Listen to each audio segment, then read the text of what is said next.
pagpasok ko dito sa gobyerno, nakita ko po ang laking scam. Pero ang pinakamalaking scam sa buong Pilipinas ay ang ating gobyerno.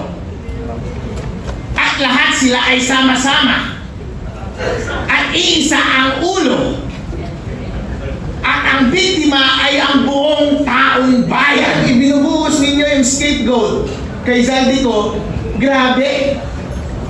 Binibigyan nyo ng credibility na puro Marines yung bodyguard niya. Pero ngayon nagsalita na sila, automatic ayaw nyo na silang paniwalaan. Kasi kayo yung tinuturo na tumanggap. Mga ipokrito talaga itong mga tao na ito. Akalain ko yung mga Sara Duterte. Kasi kami lang naman ang lumalaban. Kasi yung mga kaliwa, mga pink, mga dilaw ang tumanggapin pala ng pera. Walang ya! Kaya pala tahimik ng mga to eh. Pero syempre hindi natin iiwan yung ating mga kakampi dito sa 18 Marines. Dahil love ko sila eh. Kasi kapareho ko yung mga yan, kinakasuhan kami. At naglalahad kami ng katotohanan. At nandito po ako ngayon sa harap ninyo para i-manifest ang aking support para sa kanila at sabihin ko sa harap ninyo na naniniwala ako sa kanilang sinasabi. Ako po si Attorney Harold Respicio. Isa po akong Vice Mayor sa probinsya ng Isabela sa bayan ng Reyna Mercedes. Isa po akong Ilocano at isa po akong elective official. Pero higit sa lahat, isa po akong Pilipino. Hindi po totoo yung sinasabi nila na lahat na sa ating gobyerno ay tumatahimik na lamang at hindi lumalaban. Totoo po na ang impluwensya po ng administrasyon na ito ay pervasive at halos lahat ng tao sa ating gobyerno ay kinurap nila. Pati sa aming bayan, kinurap nila. Sila po ay napakalaking scam. Bago po ako pumasok sa gobyerno, first time ko pong maging public servant, maging public official this time. Ngayong 2025, before that, nasa private practice ako at nasa private industries lang ako. Pero pagpasok ko dito sa gobyerno, nakita ko po ang laking scam. Bilang abogado, nakita ko yung mga pinakamalaking scam. Pero ang pinakamalaking scam sa buong Pilipinas ay ang ating gobyerno. At lahat sila ay sama-sama. At iisa ang ulo. At ang biktima ay ang buong taong bayan. Yes! Tayo ang nagbabayad ng buwis. Binibigyan natin ang lahat ng pera sa kanila para lamang sila ay maghati-hati at magpakasarap. At ma-ensure nila na habang buhay na sila ay nasa kapangyarihan. Yan po ay totoo. Inuuna nila yan sa panahon ng eleksyon. Nag-participate po ako sa eleksyon at yung expertise ko sa pag-audit ng information technology at pag-abogado, in-apply ko doon, nakita ko. Doon unang binibili ang ating kalayaan. At ngayon, pinapatotohanan ng mga 18 Marines. Si Zaldico, inutusan sila na magbayad kay Chairman George Garcia ng 4 na maleta ng milyong-milyong salapi. Kung imumultiply mo lahat yun, daan-daang milyon po yun para kay Chairman George Garcia. Magkano po yun?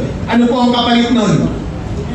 Hindi ba para bilhin yung outcome ng ating eleksyon? Ang eleksyon na lamang ang tanging mekanismo para ang bawat mamamayang Pilipino ay ma-exercise nila yung kanilang direct power sa bansang Pilipinas. Kapag tinanggal pa natin ang democratic process na ito na mag-elect directly ng mga taong mamumuno sa atin, masasabi pa ba natin na totoo tayong malaya? Hindi po tayo totoong malaya.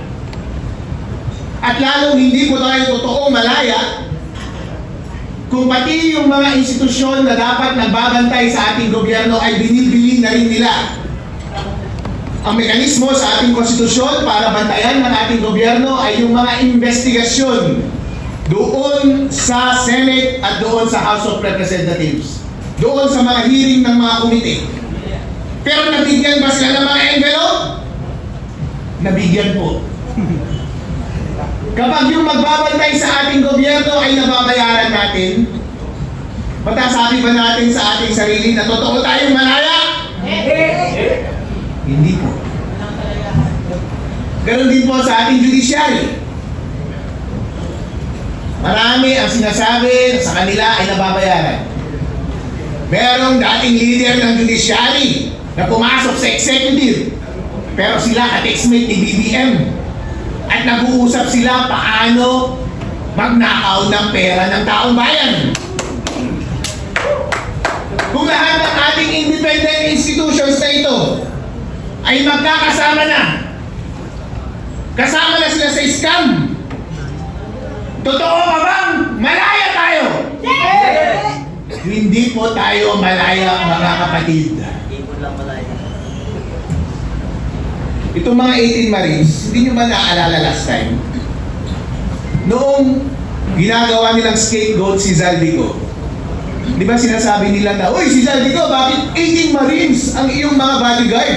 Ang dami-dami, 18 Marines. Di ba ibig sabihin, binibigyan nyo ng credibility yung 18 Marines na yun, the fact na meron siyang hawak 18 Marines. Pero nung lumabas yung mga 18 Marines, at sinabi nilang totoo na kami ang nagde-deliver in behalf of Zaldico, laban! Papunta yung pera dito kay Romualdez, mga congressman, senador, Comelec, Ila Trillanes. Ngayon, ayaw nila silang paniwalaan. Ano ba talaga, mga bossing? Kapag against na sa inyo yung narrative, noong bumaliktad na sa inyo yung narrative, biglang ayaw nyo na silang paniwalaan. Pero nung ibinubuhos ninyo yung scapegoat kay Zaldico, grabe! Binibigyan nyo ng credibility na puro Marines yung bodyguard niya. Pero ngayon nagsalita na sila, automatic ayaw nyo na silang paniwalaan. Kasi kayo yung tinuturo na tumanggap. Mga ipokrito talaga itong mga tao na ito. Grabe yung pagka-ipokrito.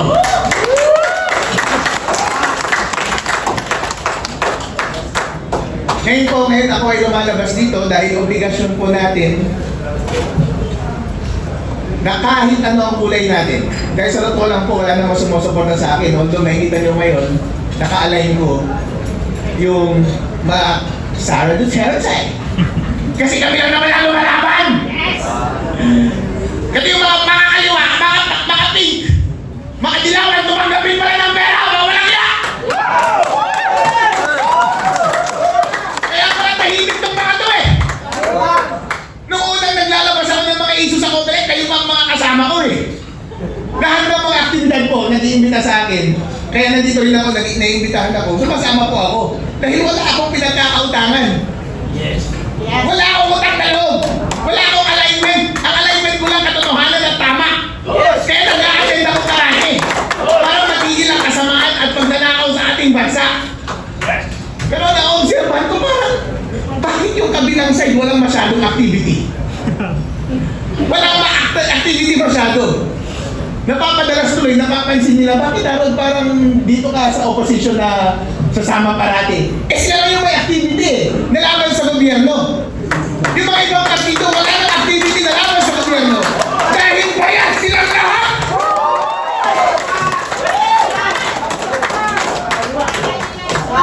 May maleta din sila! Ngayon po, may pagkakataon po tayo na ipagpatuloy ang laban. Kapag tayo po ay tahimik, deserve natin na mag-govern tayo ng kasamaan, hindi ba? Yes! At ganoon din actually kapag refuse natin na mamuno, deserve natin na mag-govern tayo ng mga mas bobo, ng mga kurap, at magnanakaw sa ating bansa. Kaya mahalaga na tayo ay magsalita, na mag-participate at i-take up natin yung responsibility na pamunuan ng tama ang ating bansa. Kaya tama yung ginawa ni Sara eh, nung mag-announce siya as president. Kasi siya na lang yung boses na kumukontra sa malaking pagnanakaw dito sa ating gobyerno ngayon. At parang magkakaroon ng rally sa March 11, nandun kaya siya? Kasi sa lahat ng pagkakataon, sumasama po ako. Basta lumalaban tayo sa katiwalaan, basta may pagkakataon na may siwalat natin ng katotohanan at marali natin ng taong bayan para lumaban sa pang-aapi ng gobyerno at sa kanilang pang-aabuso at paglaban para sa ating ultimate na kalayaan, ako ay magpaparticipate. Kaya next week, parang may pinaplano rally, baka nandun ulit ako. Alright? Hindi ako mag-a-absent. Kasi yung mga nag-a-absent, baka yun yung mga nababayaran eh. Alright? Maganda sana kung nandun si Sarah sa rally, kung may rally eh, no? Dahil mga kababayan, pagkakataon na natin ito. Kailangan maging isa ang ating boses. Maging malakas para tapusin ang pagnanakaw dito sa ating bansa. Maraming salamat po sa inyo.